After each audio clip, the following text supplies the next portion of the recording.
Horace Mann, often called the father of common schools, led a life of intense determination against opposition as he fought to instill six educational principles.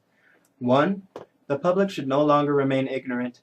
2. That such education should be paid for, controlled, and sustained by an interested public. 3. That this education will be best provided in schools that embrace children from a variety of backgrounds. 4. That this education must be non-sectarian. 5. That this education must be taught by the spirit, methods, and discipline of a free society. And 6. That education should be provided by well-trained professional teachers. His ideals were very similar to those of Thomas Jefferson concerning the importance of education to a democracy, facing constant adversity from the popular sectarian methodology.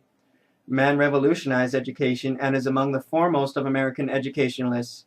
He once said, be ashamed to die until you have won some victory for humanity. And he surely provides an excellent example of his own advice. Horace Mann was born on May 4th, 1796, in Franklin, Massachusetts. His father was a Yankee farmer without money and couldn't provide for his son.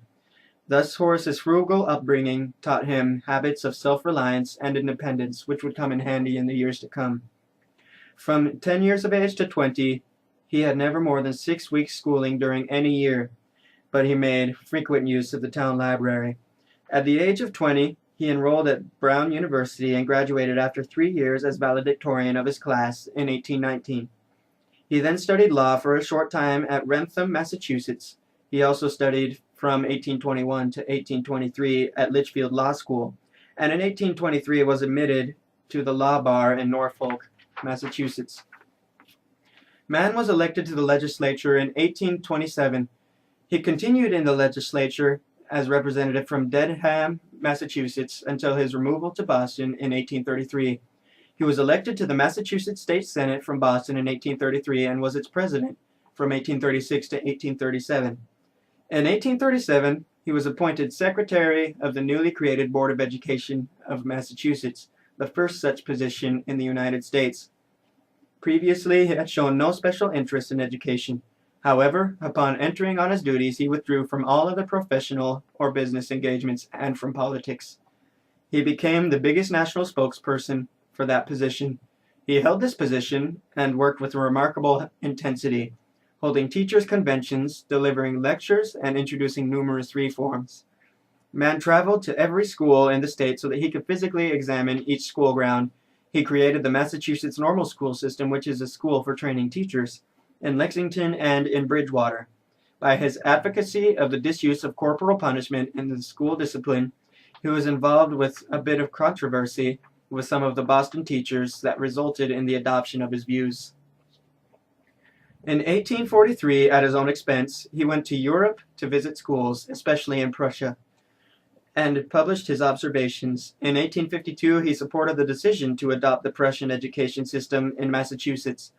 Shortly after Massachusetts adopted the Prussian system, the governor of New York set up the same method in 12 different New York schools on a trial basis. I'll explain why this is significant in a moment. Mann took a social reconstructionist and a progressive approach to education, hoping that by bringing children of all classes together, they could have a common learning experience, making schooling non-sectarian and diverse.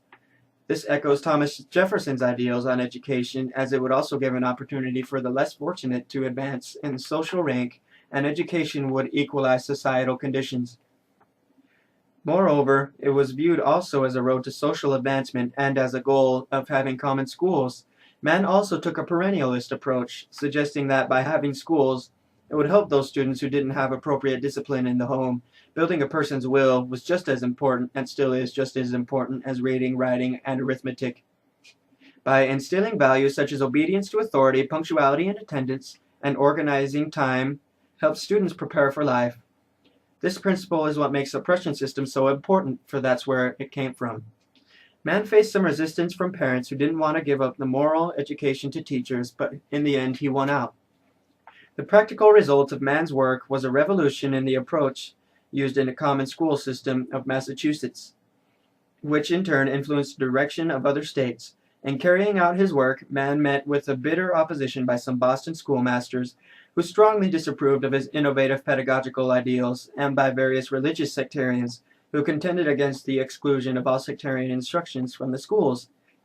He is often called the father of American public education.